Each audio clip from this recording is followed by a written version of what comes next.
Je m'appelle Casey Williams, j'ai 32 ans et je suis un fier vétéran de l'armée qui, en rentrant chez lui, a trouvé des inconnus vivant dans la maison de mes grands-parents, celle qu'ils m'avaient spécifiquement léguée.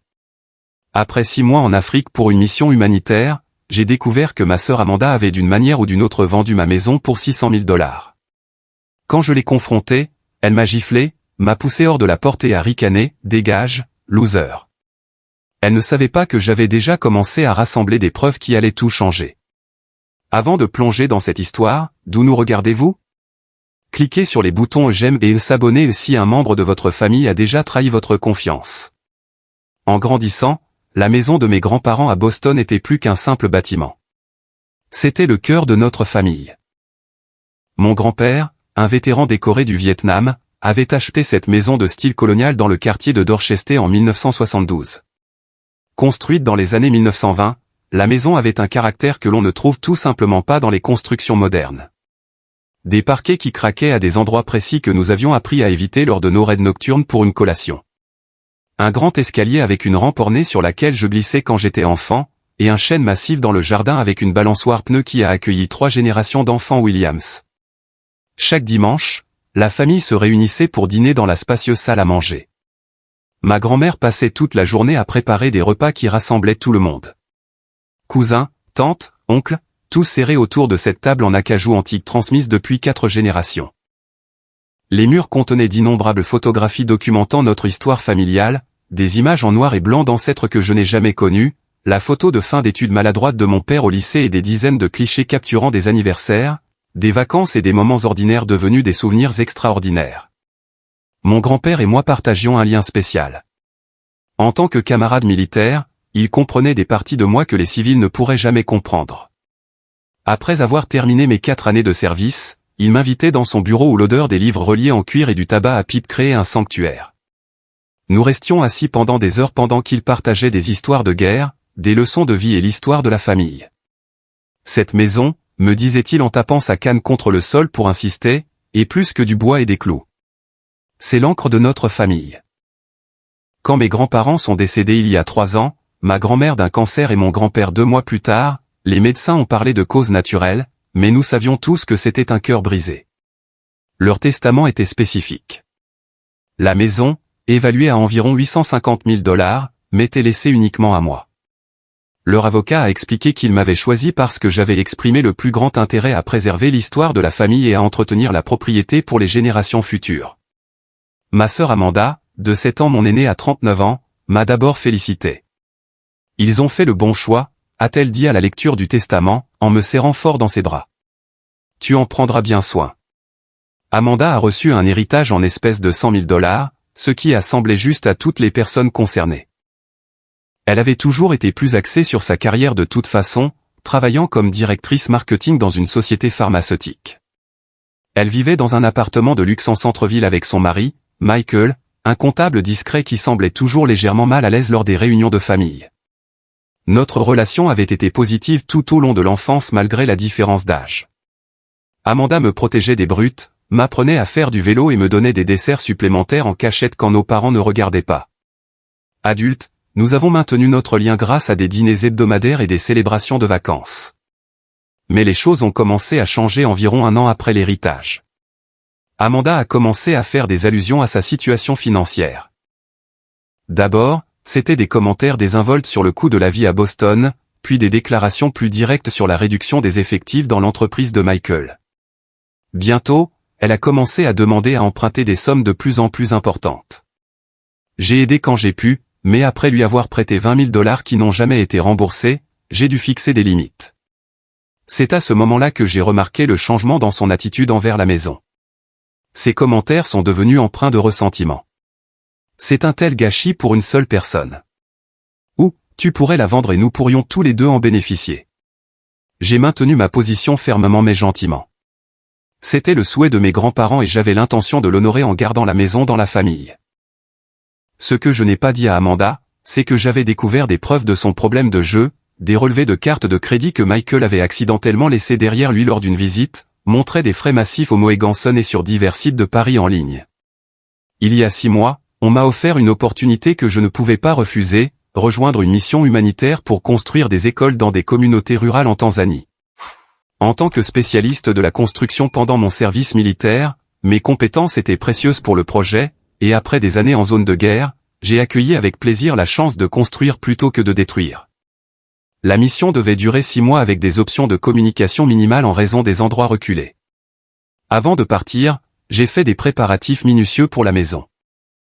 J'ai installé un système de sécurité complet avec surveillance par caméra auquel je pouvais accéder occasionnellement via Internet par satellite. Toutes les factures étaient réglées par prélèvement automatique sur mon compte. J'ai engagé un service de jardinage pour entretenir l'extérieur. Plus important encore, j'ai sécurisé tous les documents de valeur, y compris l'acte de propriété, dans un coffre-fort à ma banque. J'ai même laissé une lettre détaillée à mon avocat stipulant qu'en aucun cas la maison ne devait être vendue pendant mon absence. Pendant mon séjour en Afrique, Amanda m'a envoyé des SMS occasionnels quand j'avais du réseau. Je suis passé voir la maison, tout va bien, ou je suis passé arroser les plantes que tu avais oubliées. J'appréciais ce que je pensais être sa prévenance, ne soupçonnant jamais ce qui se passait réellement chez moi. Ces 6 mois en Tanzanie m'ont transformé. Travailler aux côtés des communautés locales, voir les visages des enfants s'illuminer à mesure que leurs nouvelles écoles prenaient forme. Cela a comblé un vide que je n'avais pas réalisé exister depuis que j'avais quitté l'armée. Au moment où je suis monté à bord de mon vol de retour pour Boston, j'étais excité non seulement de retourner à la maison de mes grands-parents, mais aussi d'apporter ce nouveau sens du but avec moi. J'imaginais organiser des événements communautaires dans le jardin, peut-être lancer un programme pour les vétérans. La maison deviendrait plus qu'un simple héritage familial. Elle serait une force pour le bien dans le quartier. Le vol de 16 heures n'a pas réussi à entamer mon moral. Je me suis même offert un taxi depuis l'aéroport de Logan plutôt que d'attendre les transports en commun. Retour à Dorchester, ai-je dit au chauffeur avec un sourire. Je suis parti trop longtemps. Le taxi s'est arrêté à l'adresse familière, mais quelque chose a immédiatement semblé clocher. Le vieux chêne, celui que mon grand-père avait décoré de guirlandes lumineuses chaque Noël pendant 50 ans, avait été réduit à une souche. La porte d'entrée, autrefois d'un bleu marine distingué, était maintenant peinte d'un rouge criard. Les parterres de fleurs qui mettaient autrefois en valeur les vivaces primées de ma grand-mère avaient été arrachés et remplacés par des roches de paysagisme générique. « Vous êtes sûr que c'est le bon endroit ?» a demandé le chauffeur de taxi, remarquant mon expression perplexe. « Je crois bien », ai-je balbutié, vérifiant l'adresse à 2 reprises. Les numéros correspondaient, mais cela ne pouvait pas être juste. Alors que je m'approchais de la porte d'entrée, bagage en main, un inconnu a répondu à mon coup. Une femme d'une trentaine d'années avec un bambin sur la hanche m'a regardé avec confusion. « Je peux vous aider ?» a-t-elle demandé instinctivement, déplaçant son corps pour protéger son enfant du visiteur inattendu. « Je suis désolé. Je pense qu'il y a eu une erreur », ai-je commencé, me sentant de plus en plus désorienté. « C'est ma maison. J'ai été absent pendant 6 mois, mais c'est bien mon adresse. » Son expression est passée de la confusion à l'inquiétude. « Nous avons acheté cette maison il y a 4 mois. Nous avons tous les papiers. Mon mari est dans la cuisine. » Tom, a-t-elle appelé par-dessus son épaule. Un grand homme est apparu derrière elle, s'essuyant les mains sur un torchon. « Qu'est-ce qui se passe, Sarah ?» Cet homme dit que c'est sa maison, a-t-elle expliqué, la voix tendue par l'anxiété. « Il doit y avoir un malentendu, a dit Tom calmement. Nous avons acheté cette propriété légalement en février. Nous avons l'acte de propriété et toute la documentation. Mon cœur battait si fort que je pouvais à peine entendre par-dessus le bruit du sang dans mes oreilles. Pourriez-vous me montrer les papiers? Je suis Casey Williams.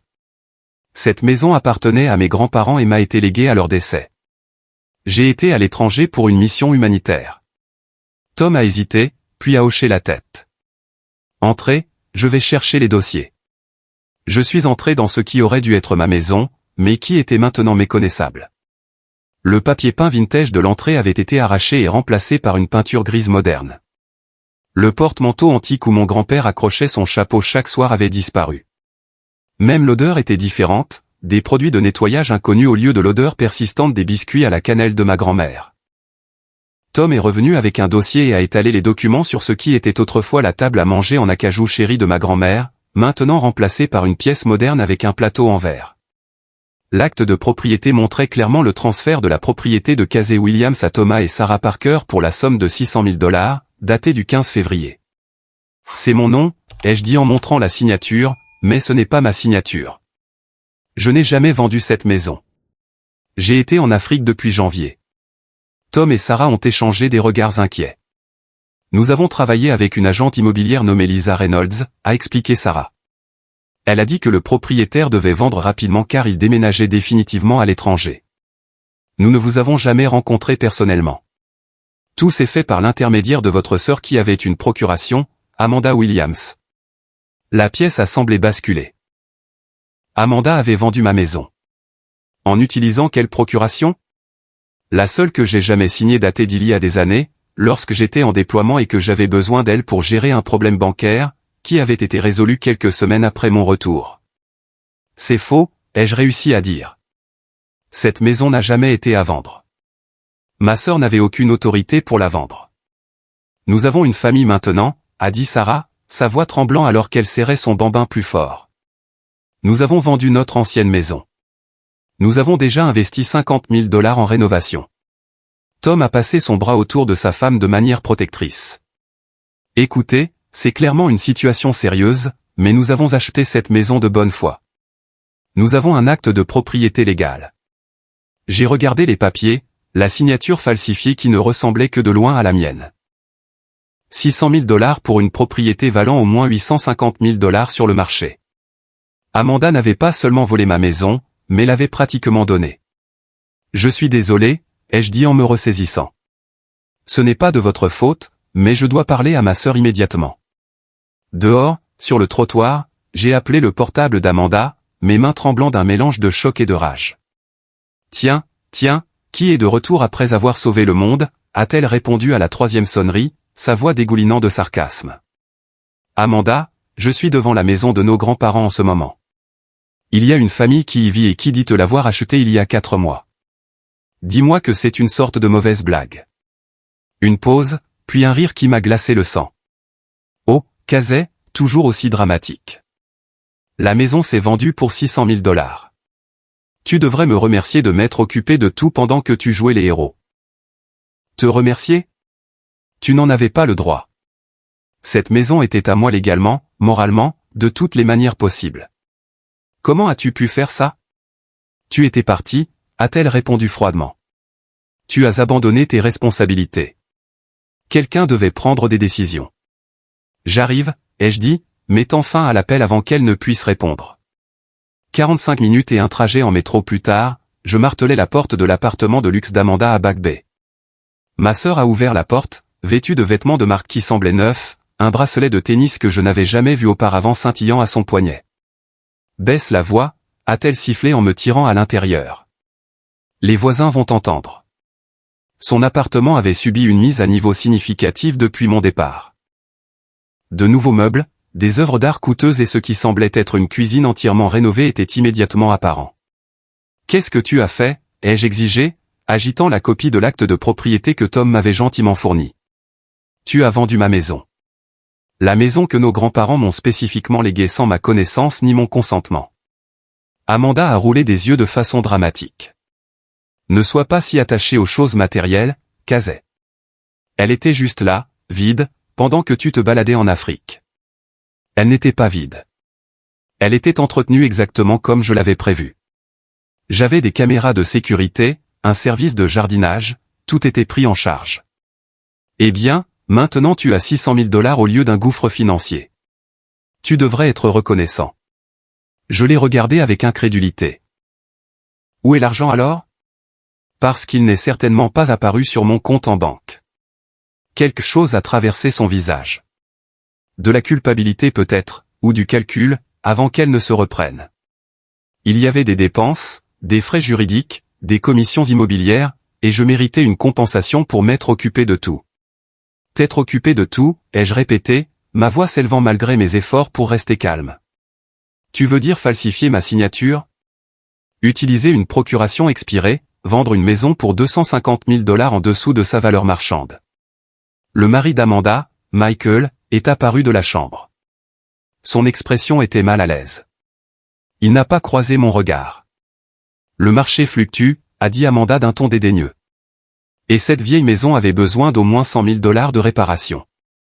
Comment oses-tu, ai-je dit en m'approchant d'elle. C'était la maison de nos grands-parents. Ils m'ont fait confiance pour la préserver, et tu le savais. Comment as-tu pu trahir non seulement moi, mais aussi leur mémoire? La gifle est partie sans prévenir. La main manucurée d'Amanda a frappé ma joue avec une force surprenante.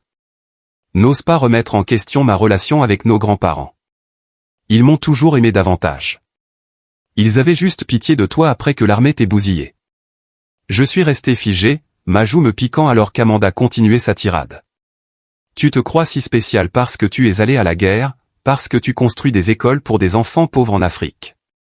Pendant ce temps, j'ai été ici à gérer la vraie vie, les factures, les responsabilités, les attentes sociales. Cet héritage aurait dû être partagé équitablement. Amanda. Intervint doucement Michael. Peut-être qu'on devrait. Tais-toi, Michael. A-t-elle lancé sèchement avant de se tourner vers moi. Tu devais apprendre que le monde ne tourne pas autour de Casey Williams. J'avais besoin de cet argent. Tu le méritais pourquoi, ai-je demandé. Des dettes de jeu, de nouveaux vêtements, la rénovation de ton appartement déjà cher. Ses yeux se sont légèrement écarquillés. J'avais touché un point sensible.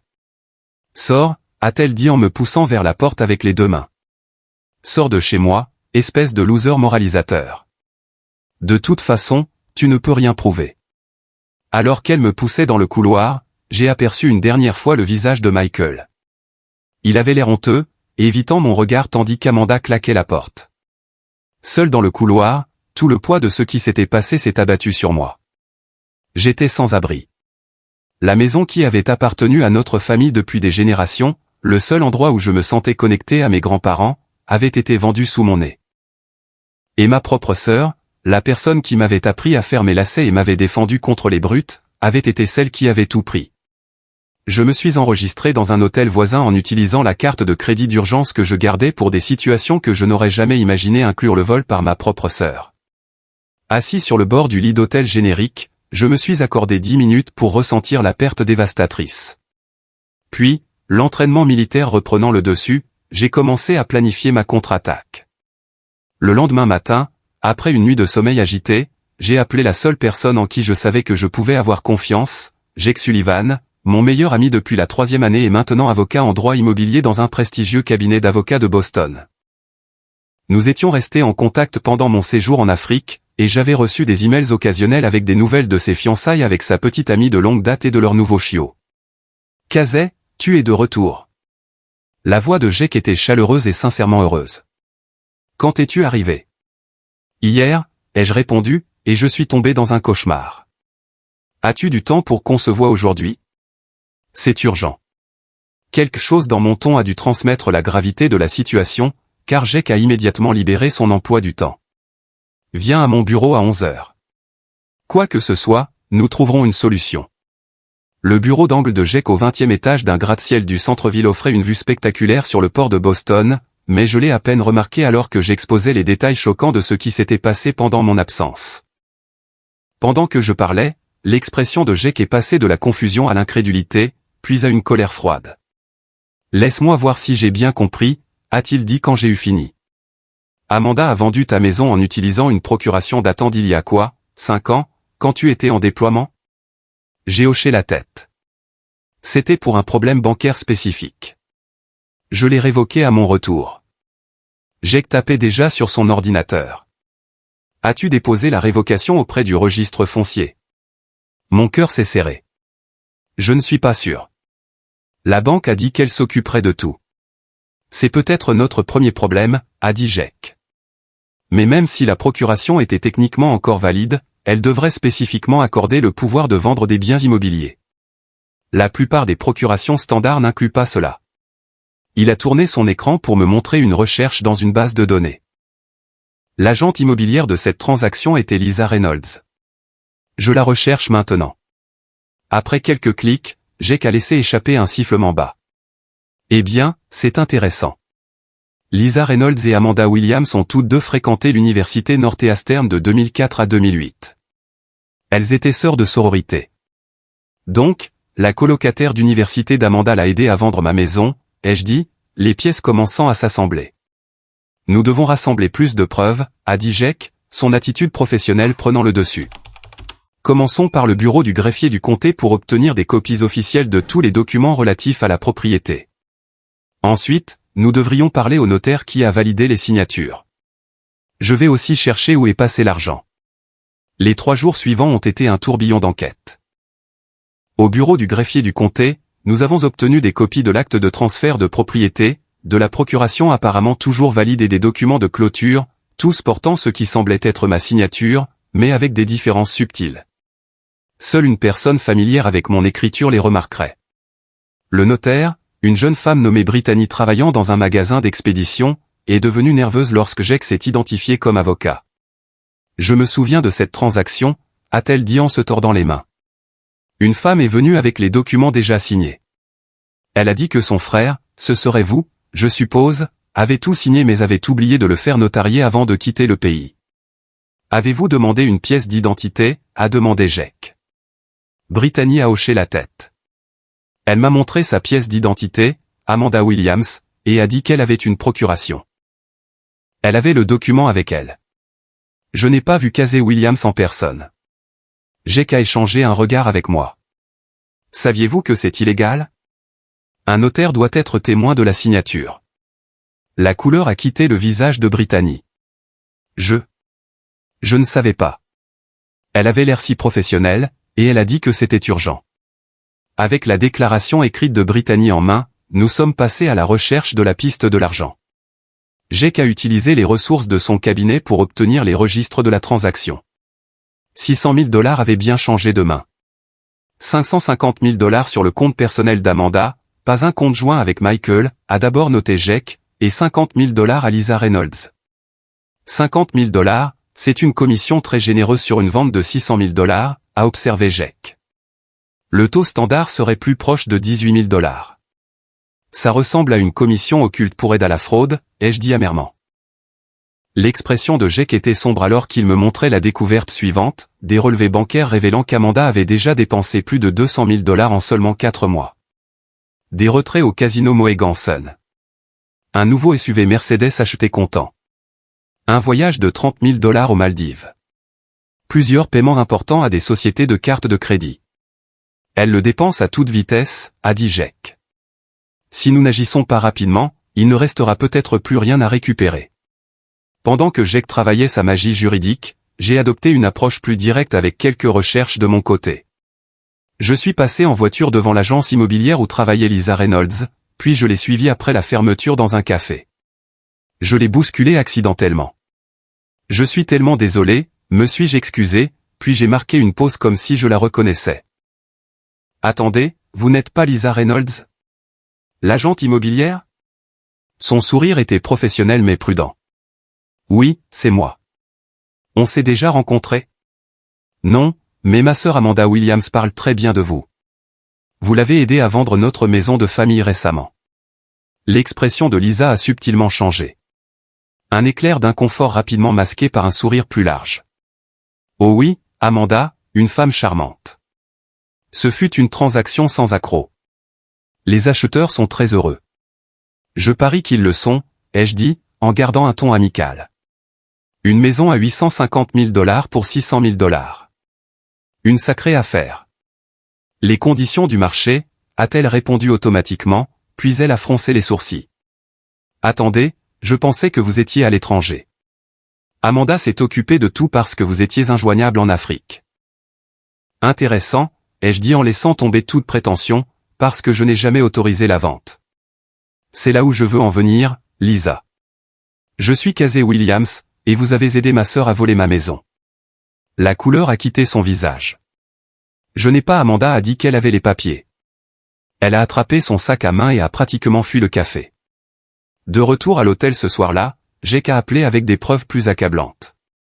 J'ai examiné les relevés bancaires d'Amanda de l'année dernière, a-t-il dit. Casey, elle a un sérieux problème de jeu.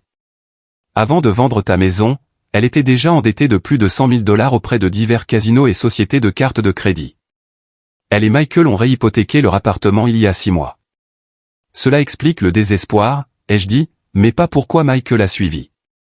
Je ne suis pas sûr qu'il connaissait toute l'étendue de la situation, a répondu Jake. Les documents que j'ai vus ne portent que la signature d'Amanda, pas la sienne. Pendant 3 nuits sans sommeil, j'ai examiné la pile croissante de preuves. Ma colère face à la trahison d'Amanda rivalisait avec le chagrin pour la maison familiale que je ne retrouverai peut-être jamais.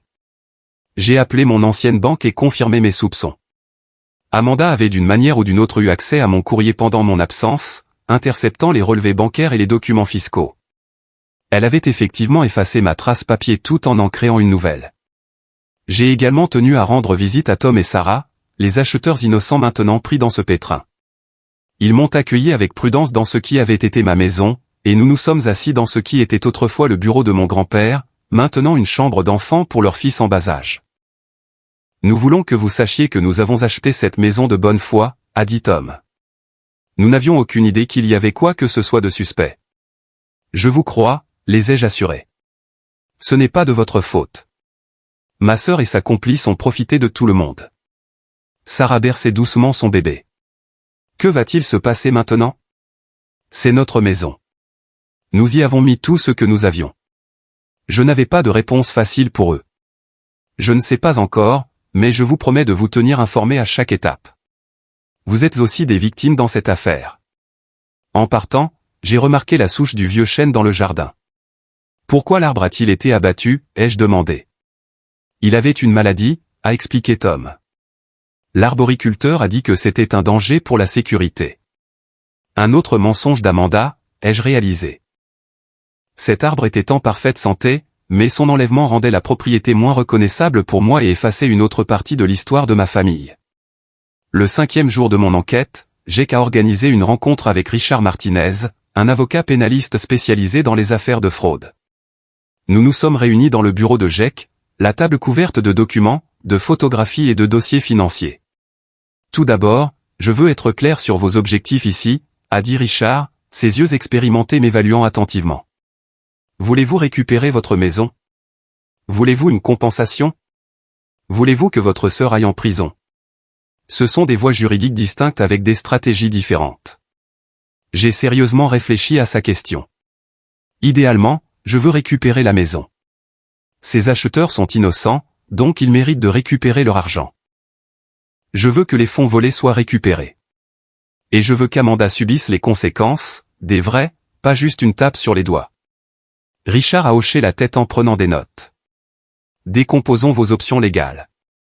Sur le plan civil, vous pouvez intenter des poursuites pour fraude, conversion de biens et enrichissement sans cause contre Amanda et Lisa Reynolds. L'agence immobilière qui emploie Lisa serait probablement incluse car elle a le devoir de superviser ses agents. Et sur le plan pénal? A demandé GEC.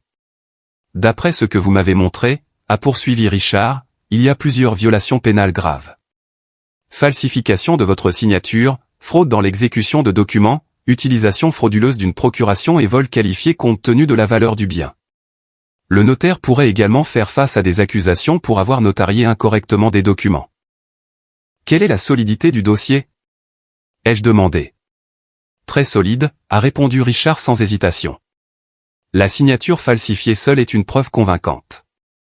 Ajoutez la procuration utilisée à mauvais escient, le prix de vente inférieur au marché, la commission importante versée à Lisa, la relation personnelle entre Amanda et Lisa et la dépense rapide des produits de la vente. Cela brosse un tableau clair de fraude préméditée. Mon estomac s'est noué à l'idée des implications. Donc Amanda pourrait aller en prison. Richard a croisé mon regard directement. Oui, la fraude et la falsification impliquant un bien de cette valeur pourraient entraîner une peine de 5 à 10 ans dans le Massachusetts. Malgré tout ce qu'Amanda avait fait, la pensée de ma sœur en prison m'a fait hésiter. Nous avions partagé une enfance, des vacances, des secrets de famille. Elle m'avait tenu la main aux funérailles de nos parents. Pourrais-je vraiment être responsable de son envoi en prison? Jake semblait lire dans mes pensées. Casey, souviens-toi de ce que ton grand-père a dit quand il t'a laissé cette maison. Il t'a fait confiance pour la préserver pour la famille, pour honorer les générations qui t'ont précédé. J'ai hoché la tête, me souvenant des mots exacts de mon grand-père dans l'enregistrement vidéo du testament, à mon petit-fils Casey, je laisse la maison familiale, sachant que lui seul respectera son histoire et veillera à ce qu'elle reste un lieu de rassemblement pour les générations futures de notre famille. Amanda savait à quel point c'était important pour toi et pour tes grands-parents, a poursuivi Jake. Elle n'a pas seulement volé une maison. Elle a volé ton héritage, tes souvenirs et les dernières volontés de tes grands-parents. Richard s'est éclairci la gorge. Il y a aussi la question des acheteurs, Tom et Sarah. Si nous procédons à l'annulation de cette transaction, ils seront considérablement affectés. Ils récupéreraient leur argent, mais ils ont déjà investi dans des rénovations et devraient trouver un nouveau logement. J'y ai pensé, ai-je dit. Si nous pouvons récupérer assez d'argent d'Amanda et Lisa, j'aimerais dédommager Tom et Sarah pour leur rénovation et leurs frais de déménagement. Ils ne devraient pas souffrir à cause des actions de ma sœur. C'est généreux, a noté Richard. Mais d'abord, nous devons sécuriser les actifs restants. D'après les relevés bancaires, Amanda a déjà dépensé ou transféré près de la moitié des produits de la vente. Quelle est notre prochaine étape, ai-je demandé. Je recommande une approche à 2 volets, a expliqué Richard. Nous déposons immédiatement des plaintes civiles pour geler les actifs d'Amanda et de Lisa avant que plus d'argent ne disparaisse. Simultanément, nous préparons la documentation pour le bureau du procureur de district en vue d'éventuelles poursuites pénales. Le procureur prendra-t-il cette affaire au sérieux? A demandé Jake. C'est une affaire de famille. La fraude familiale est malheureusement courante, mais l'ampleur de cette affaire, plus d'1 demi-million de dollars, attira l'attention, nous a assuré Richard. De plus, l'implication professionnelle d'une agente immobilière agréée ajoute une autre dimension. Au cours des 2 jours suivants, nous avons compilé un dossier complet. J'ai rencontré un expert en graphologie qui a confirmé que les signatures sur les documents de vente étaient des faux, assez proches pour tromper un observateur occasionnel, mais manquant de caractéristiques subtiles de ma signature authentique. Nous avons également découvert, grâce au relevé bancaire, qu'Amanda avait effectué plusieurs retraits importants en espèces immédiatement après la vente de la maison, un signe classique de tentative de dissimulation d'argent. Plus troublant encore, Jake a découvert des preuves de la dépendance au jeu d'Amanda qui étaient bien pires que ce que j'avais imaginé. Les relevés de cartes de crédit montraient qu'elle avait perdu plus de 300 000 $ dans des casinos au cours des 18 derniers mois. Il y avait des prêts sur salaire, des avances de fonds et ce qui semblait être des prêts de sources douteuses, peut-être des usuriers. Cela explique l'urgence de vendre ta maison en dessous de sa valeur marchande, a dit Jake. Elle avait besoin d'argent rapidement et Lisa l'a aidé à le faire rapidement pour une plus grosse part. Alors que notre dossier se solidifiait, Richard a suggéré une dernière étape avant d'engager des poursuites judiciaires. Vous devriez donner à Amanda une chance de réparer les choses, a-t-il conseillé. Légalement, cela renforce notre position si nous pouvons montrer que vous avez tenté de résoudre cela directement avant d'impliquer les tribunaux. Pensez-vous vraiment qu'elle rendra l'argent et aidera à annuler la vente, ai-je demandé avec scepticisme. Non, a dit crûment Richard. Mais quand un juge ou un jury entendra que vous lui avez donné l'occasion de corriger ses actions et qu'elle a refusé, cela supprimera toute possibilité de sympathie pour sa position. J'ai accepté l'approche et j'ai appelé Amanda. L'appel est allé directement à la messagerie vocale. J'ai laissé un bref message. Amanda, nous devons parler de la situation de la maison. Il y a un moyen de régler ça sans que les choses n'empirent. S'il te plaît, retrouve-moi demain au Café Nero sur Washington Street à 10 h. C'est ton occasion de réparer les choses. Cette nuit-là, dans ma chambre d'hôtel, j'ai regardé de vieilles photos de famille sur mon téléphone. Il y avait Amanda à ma remise de diplôme du lycée, rayonnante de fierté. Amanda et moi construisant un bonhomme de neige pendant le blizzard de 2005. Amanda me réconfortant après mon premier déploiement quand les cauchemars me tenaient éveillé. Qu'était-il arrivé à cette personne? L'argent et la dépendance avaient-ils complètement consumé la sœur qui m'avait autrefois protégé du monde? Et étais-je préparé aux conséquences de l'avalanche juridique que j'étais sur le point de déclencher? Le Café Nero était bondé par l'affluence matinale quand je suis arrivé 15 minutes en avance pour la réunion. Jake est venu avec moi, portant une mallette contenant des copies de toutes nos preuves. Nous avons choisi une table dans le coin arrière, positionnée de manière à voir l'entrée. « Es-tu prêt pour ça ?» a demandé Jake pendant que nous attendions, en remuant son café. Aussi prêt que je ne le serai jamais, ai-je répondu, bien que j'ai l'estomac noué. À 10 h précises, Amanda est entrée, accompagnée de Michael et de Lisa Reynolds. Amanda avait l'air impeccable, comme toujours, des lunettes de soleil de créateur perchées sur sa tête, mais j'ai remarqué la tension dans sa posture. Michael paraissait hagard, avec des cernes sous les yeux. Lisa regardait nerveusement autour d'elle comme si elle s'attendait à être prise en embuscade. « Je vois que tu as amené des renforts », a dit Amanda alors qu'il s'approchait de notre table, son ton tentant d'être confiant, mais n'y parvenant pas, juste mon avocat, ai-je répondu d'un ton égal. Je suis surpris que tu aies amené Lisa. Lisa s'est agitée, mal à l'aise. Amanda a pensé qu'il serait bon que nous en parlions tous ensemble. Nous avons commandé des cafés et un silence inconfortable s'est installé sur la table jusqu'au départ du serveur. Alors, a commencé Amanda en croisant les mains sur la table. Tu voulais parler de la maison. Je comprends que tu sois contrarié, mais ce qui est fait est fait. Les nouveaux propriétaires ont l'air très gentils. J'ai étudié le visage de ma sœur, cherchant la moindre trace de remords ou de reconnaissance de l'ampleur de sa trahison. N'en trouvant aucune, j'ai ouvert un dossier que Jake avait préparé. Soyons clairs sur ce qui s'est passé, Amanda. Tu as falsifié ma signature sur plusieurs documents juridiques. Tu as utilisé à mauvais escient une procuration expirée. Tu as vendu ma maison pour 250 000 $ en dessous de sa valeur marchande pour accélérer la vente. Tu as conspiré avec Lisa pour créer une transaction frauduleuse et tu as gardé tous les produits de la vente pour toi. Ce n'est pas, a commencé Lisa, mais Amanda l'a fait taire d'un regard vif. Tu as abandonné la maison, a rétorqué Amanda. Tu es parti jouer les héros en Afrique sans aucune considération pour ce qui se passait ici. J'avais pris des dispositions complètes pour la maison, ai-je répondu. Système de sécurité, paiement des factures, entretien, tout était géré. Tu le savais. La procuration était valide, a insisté Amanda. Tu l'as signé pour un problème bancaire spécifique il y a 5 ans, ai-je dit. Pas pour vendre des biens immobiliers et certainement pas après qu'elle ait été révoquée. Michael a parlé pour la première fois, sa voix basse. Amanda, peut-être qu'on devrait juste. Pas maintenant, Michael, a claqué Amanda avant de se tourner vers moi. Qu'est-ce que tu veux exactement, Casey? La maison est vendue. L'argent a été investi. Il n'y a aucun moyen de revenir en arrière. J'ai posé 3 documents sur la table. Ce sont des relevés bancaires montrant que tu as dépensé plus de 200 000 $ dans des casinos au cours des 4 derniers mois seulement. Ce n'est pas investir l'argent, Amanda. C'est le flamber pour nourrir ta dépendance au jeu, les yeux de Lisa se sont écarquillés. Elle n'était clairement pas au courant de cet aspect de la situation. Mes décisions financières ne te regardent pas, a dit froidement Amanda. Elles sont devenues mes affaires quand tu m'as volé, ai-je répondu. Voici ce qui va se passer. Tu vas rendre chaque centime des produits restants de la vente de la maison. Tu vas coopérer pour annuler la transaction afin que Tom et Sarah récupèrent leur argent et que je récupère ma propriété. Et tu vas entrer en traitement pour ta dépendance au jeu, Amanda Harry, un son cassant et forcé. Ou quoi? Tu vas me poursuivre en justice? Je suis ta sœur.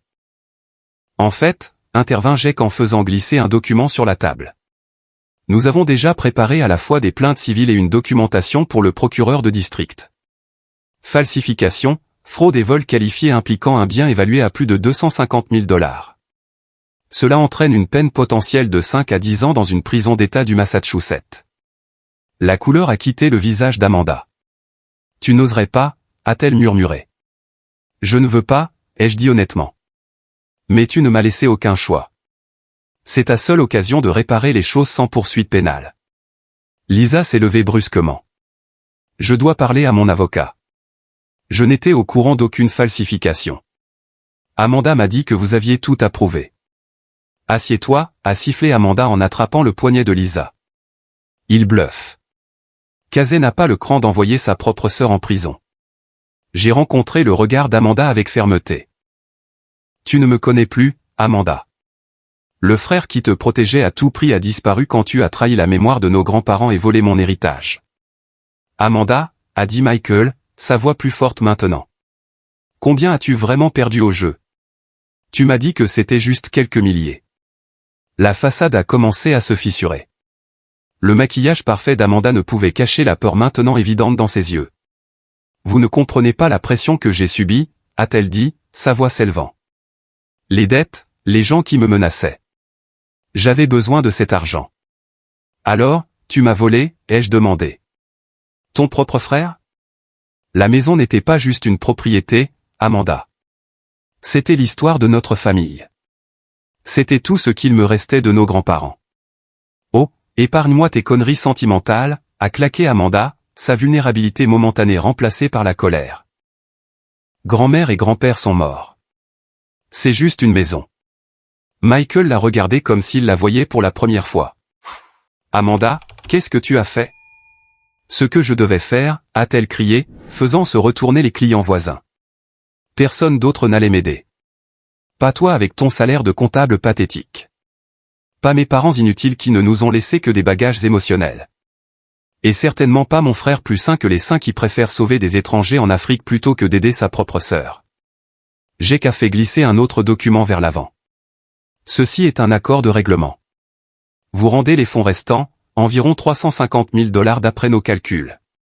Vous signez un affidavit admettant la fraude pour aider à annuler la vente. Et vous acceptez d'entrer dans un programme de traitement pour la dépendance au jeu, et si je refuse, à défier Amanda.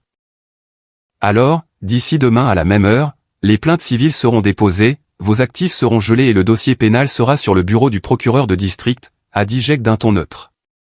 Amanda a regardé Lisa, qui tremblait maintenant visiblement. Ne t'inquiète pas, il ne peut rien prouver. C'est sa parole contre la nôtre.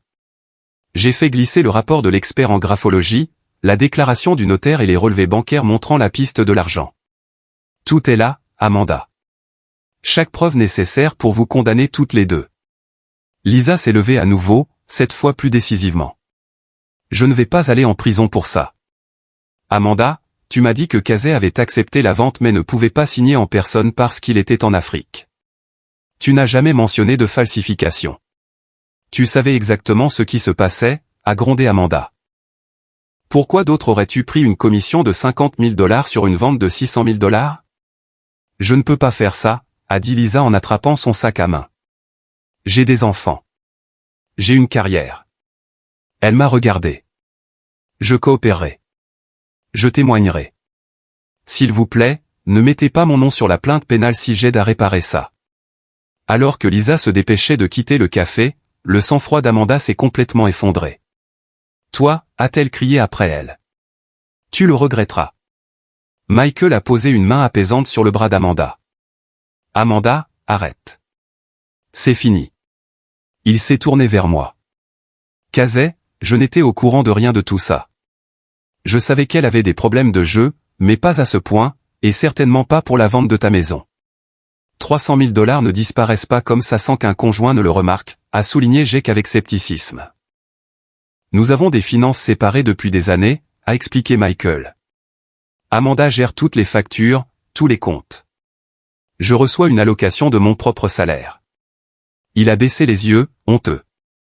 Ça a l'air pathétique de le dire à voix haute. J'ai presque eu pitié de lui. Presque. Amanda s'est soudainement levée, renversant son café. Je ne signerai rien.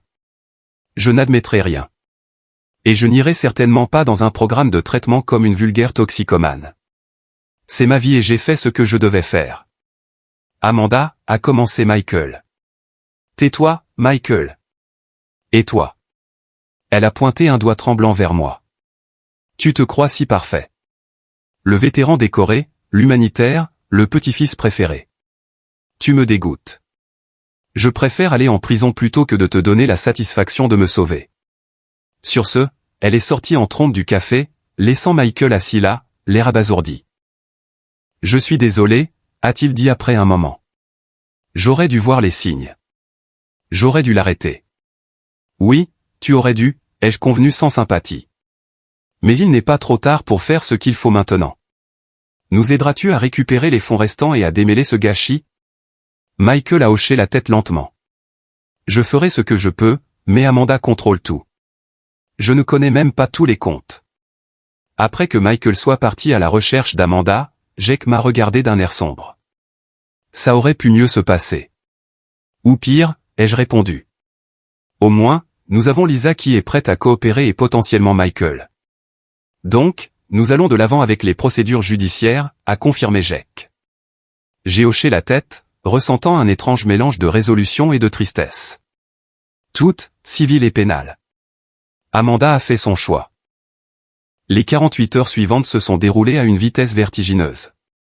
Jake a déposé des requêtes civiles d'urgence pour geler les comptes connus d'Amanda tandis que Richard soumettait nos preuves au bureau du procureur de district. Le procureur, impressionné par la documentation complète et la valeur du bien concerné, a agi rapidement. J'étais assis dans le bureau de Jake, examinant des papiers, quand mon téléphone a commencé à vibrer continuellement. D'abord une notification de SMS, puis une autre, puis des appels, tous d'Amanda. Plus de 35 appels manqués en seulement 30 minutes. Je les ai laissés aller à la messagerie vocale, me concentrant plutôt sur la tâche à accomplir. Ta sœur semble désespérée de te joindre, a observé Jake alors que mon téléphone vibrait à nouveau. Elle a eu sa chance de réparer les choses, ai-je répondu en mettant l'appareil en silencieux. Juste avant midi, Richard a appelé avec des nouvelles. La police a arrêté Amanda Williams et Lisa Reynolds pour plusieurs chefs d'accusation de fraude. Elles sont en cours de traitement maintenant et l'audience de mise en accusation aura lieu demain matin. J'ai ressenti un étrange vide à cette nouvelle. C'était ce que nous voulions, ce qu'Amanda méritait. Mais la réalité de voir ma sœur arrêtée, ses empreintes prises, photographiées, placées dans une cellule m'a frappé plus durement que prévu. Et Michael, ai-je demandé. Il le traite comme un témoin pour le moment, pas comme un complice, a expliqué Richard. Sa coopération a été utile. Il a fourni l'accès à des dossiers financiers supplémentaires, montrant qu'Amanda avait des dettes de jeu dépassant les 400 000 $. L'ampleur de la dépendance d'Amanda était stupéfiante. Elle avait essentiellement vendu ma maison pour payer des usuriers et des casinos, puis avait immédiatement commencé à jouer les produits de la vente. Ce soir-là, seul dans ma chambre d'hôtel, j'ai finalement écouté les messages vocaux d'Amanda. La progression était révélatrice. Premier message, en colère, comment oses-tu aller à la police? Je suis ta sœur, bon sang. Cinquième message, menaçant, je leur dirai que tu étais au courant de tout. Je dirai que tu avais tout approuvé. 12e message, paniqué, Kazay, ils sont là. Il y a la police à ma porte. S'il te plaît, dis-leur de partir. 20e message, sa voix tremblante, s'il te plaît, ils m'ont attrapé. Michael ne veut pas m'aider. Mon avocat dit que je pourrais aller en prison pour des années. Tu ne peux pas laisser ça arriver. Rappelle-moi. Dernier message, en sanglots, je suis désolé. Je suis tellement désolé. Je ne voulais pas que ça aille aussi loin. S'il te plaît, aide-moi. Je n'ai personne d'autre. Je suis resté assis dans le noir, ces supplications résonnant dans mes oreilles. Une partie de moi voulait rappeler, offrir du réconfort malgré tout ce qu'elle avait fait. Mais une autre partie, celle qui se souvenait de sa gifle, de sa poussée, de son insulte de « loser » et de son mépris pour la mémoire de nos grands-parents, est restée résolue. Quand mon téléphone a sonné à nouveau et que le nom d'Amanda est apparu sur l'écran, j'ai répondu. Kazay, Dieu merci. Tu dois m'aider. Tout ça est un malentendu. Trop tard, loser, les jeux interrompus, utilisant ses propres mots cruels contre elle avant de raccrocher. C'était dur, peut-être même cruel, mais à ce moment-là, cela ressemblait à de la justice. Les jours suivants se sont déroulés comme des scènes d'un drame policier. Amanda et Lisa ont été mises en accusation pour plusieurs chefs d'accusation criminels. Lisa, confrontée à la perspective de perdre sa licence immobilière et peut-être sa liberté, a rapidement accepté un accord de plaidoyer en échange de son témoignage contre Amanda. Michael a demandé le divorce. Après avoir découvert toute l'étendue de la tromperie d'Amanda, non seulement la fraude immobilière, mais des dettes de jeu cachées totalisant plus de 400 000 $, des prêts de personnes dangereuses et même une deuxième hypothèque sur leur appartement dont il n'était pas au courant. Les médias locaux se sont emparés de l'histoire. Une agente immobilière et la sœur de son client arrêtés dans une fraude immobilière élaborée. Mon téléphone a commencé à sonner avec des appels d'amis d'enfance, de parents éloignés et même de mon ancien commandant, tous exprimant leur choc et offrant leur soutien. J'ai de nouveau rencontré Tom et Sarah, les acheteurs innocents pris dans ce cauchemar. Je leur ai expliqué que le processus judiciaire annulerait probablement leur achat en raison de la nature frauduleuse de la vente, mais je leur ai assuré que j'étais déterminé à les dédommager entièrement. Nous sommes tombés amoureux de ce quartier, a admis Sarah. Mais nous comprenons que c'est votre maison de famille. Les procédures judiciaires prendront du temps, ai-je expliqué. Vous n'aurez pas besoin de déménager immédiatement, et je vous promets que vous recevrez une compensation complète pour le prix d'achat et toutes les améliorations que vous avez apportées. Tom a semblé soulagé. Nous apprécions votre compréhension. La plupart des gens nous verraient simplement comme des obstacles pour récupérer leurs biens. Vous êtes aussi des victimes dans cette affaire, leur ai-je rappelé. Alors que l'affaire progressait, je luttais avec des émotions contradictoires. La satisfaction que justice soit rendue luttait avec le chagrin de la destruction complète de ma relation avec ma sœur. En passant devant les photos de famille toujours affichées dans le salon de Tom et Sarah, notre salon, je me suis demandé comment Amanda et moi en étions arrivés là, de la construction de bonshommes de neige ensemble à des poursuites pénales l'un contre l'autre. Le procureur de district a offert à Amanda un accord de plaidoyer, 3 ans de prison au lieu des 10 potentiels auxquels elle faisait face si elle était condamnée lors d'un procès. Son avocat l'a exhortée à accepter, mais Amanda a d'abord refusé, maintenant qu'elle n'avait rien fait de mal. La réalité l'a finalement rattrapée lorsque sa caution a été révoquée après que des preuves aient émergé qu'elle prévoyait de fuir le pays. Assise en détention préventive en attendant son procès, Amanda a finalement accepté l'accord de plaidoyer, acceptant de purger 2 ans dans une prison d'État, suivi de 5 ans de probation. Elle serait également tenue de suivre un traitement contre la dépendance au jeu et de procéder à une restitution complète. L'affaire civile s'est déroulée simultanément, aboutissant à un jugement annulant le transfert de propriété pour cause de fraude. Le tribunal a ordonné la restitution des fonds à Tom et Sarah, qui recevraient leurs $600 000 en totalité, plus $50 000 supplémentaires pour les améliorations et les frais de déménagement. Cet argent proviendrait des fonds récupérés, de l'assurance erreur et omission de Lisa et du règlement de l'agence immobilière. 6 semaines après mon retour d'Afrique, j'ai reçu un appel du bureau du shérif du comté. Amanda voulait me voir avant d'être transférée à la prison d'État pour commencer sa peine. J'ai conduit jusqu'à la prison du comté, passant la sécurité et étant conduit à une salle de visite séparée par des cloisons en verre. Quand Amanda est apparue de l'autre côté, je l'ai à peine reconnue. Fini les vêtements de marquer le maquillage parfait. Ses cheveux pendaient sans vie, et la combinaison orange soulignait à quel point elle avait perdu du poids. Elle a pris le téléphone de son côté, et j'ai fait de même. « Tu es venu ?» a-t-elle dit, sa voix faible. « Oui. Je ne pensais pas que tu viendrais. J'ai failli ne pas venir. » Nous sommes restés assis en silence un moment. 2 frères et sœurs, partageant le même sang et la même histoire, maintenant séparés par une vitre et une trahison. « Je suis vraiment désolé, Casey » a-t-elle finalement dit, des larmes se formant. « Je sais que ça ne répare rien, mais j'ai besoin que tu saches. Le jeu il a tout pris. Je ne pouvais plus voir clair. Tu as vendu la maison de nos grands-parents, ai-je dit, ma voix tendue. Tu savais ce que ça signifiait pour moi. Je sais. Je me suis dit que tu ne t'en souciais pas vraiment, que tu l'avais abandonné en allant en Afrique. Je me suis dit n'importe quoi pour justifier ce que je voulais faire. Elle a essuyé ses yeux avec le dos de sa main. Le pire, c'est que j'ai perdu la plupart de l'argent au jeu en quelques semaines. Tout ça pour rien. Je ne savais pas quoi dire. Que pourrait-on bien dire face à l'ampleur de ces actes et à la dévastation laissée dans leur sillage? Michael a demandé le divorce, a-t-elle continué. Les amis de maman et papa ne me parlent plus. Ma carrière est finie. J'ai tout perdu. Tu t'es fait ça à toi-même, Amanda. Je sais. Elle a pressé sa main contre la vitre. Me pardonneras-tu un jour? J'ai regardé ma sœur, je l'ai vraiment regardée, et j'ai vu à la fois la femme qui m'avait trahi et la fille qui avait autrefois été ma protectrice. Je ne sais pas, ai-je répondu honnêtement. Peut-être un jour, mais pas aujourd'hui. Je me suis levé pour partir et elle m'a appelé. Casey. La maison. La garderas-tu maintenant? Je me suis retourné. Oui. C'est là que j'appartiens. En sortant de la prison, j'ai ressenti un étrange mélange de justification et de vide. Amanda purgerait sa peine. Je récupérerais ma maison. Justice avait été rendue. Pourtant, le prix avait été la destruction complète de notre famille. Ce qu'il en restait après le décès de nos parents.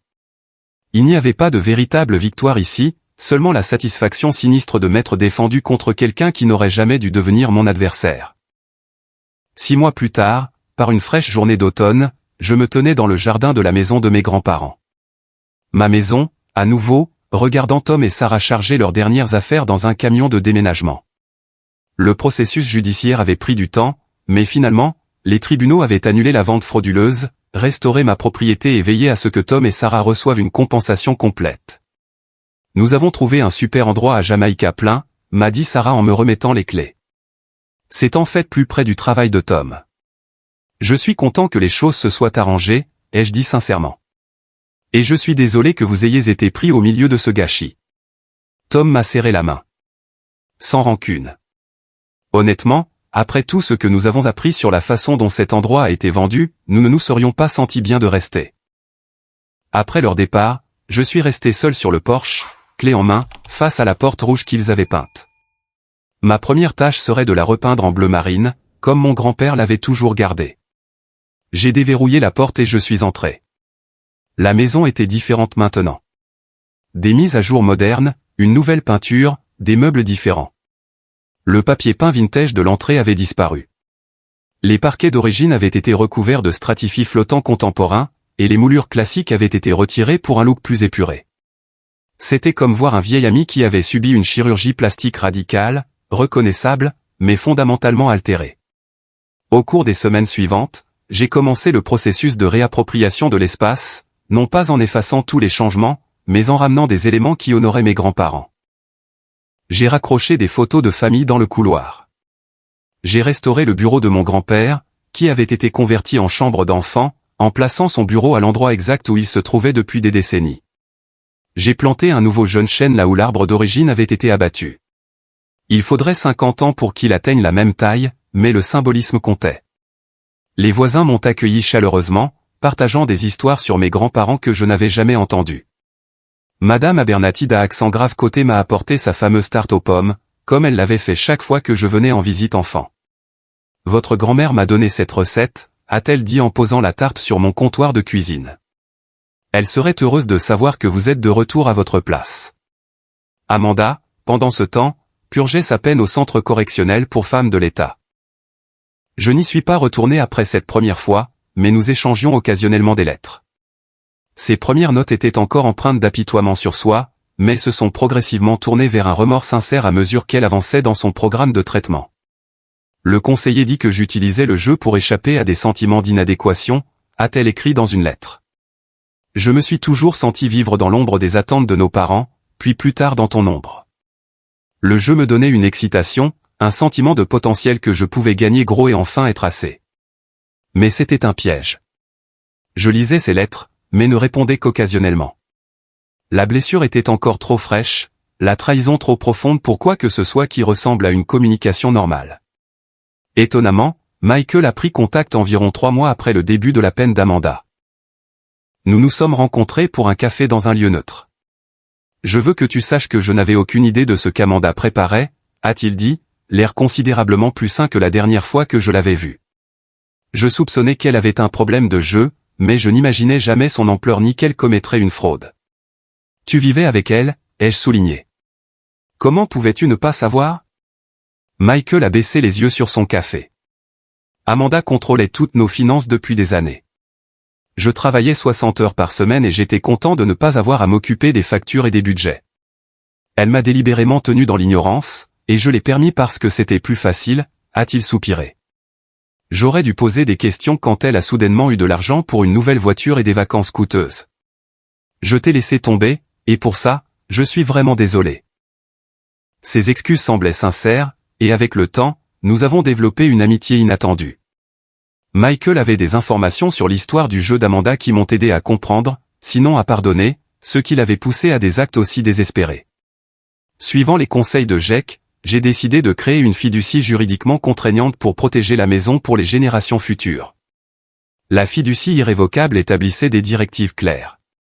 La propriété resterait dans la famille, ne pourrait jamais être vendue sans l'accord unanime de tous les fiduciaires et servirait de lieu de rassemblement pour les événements familiaux.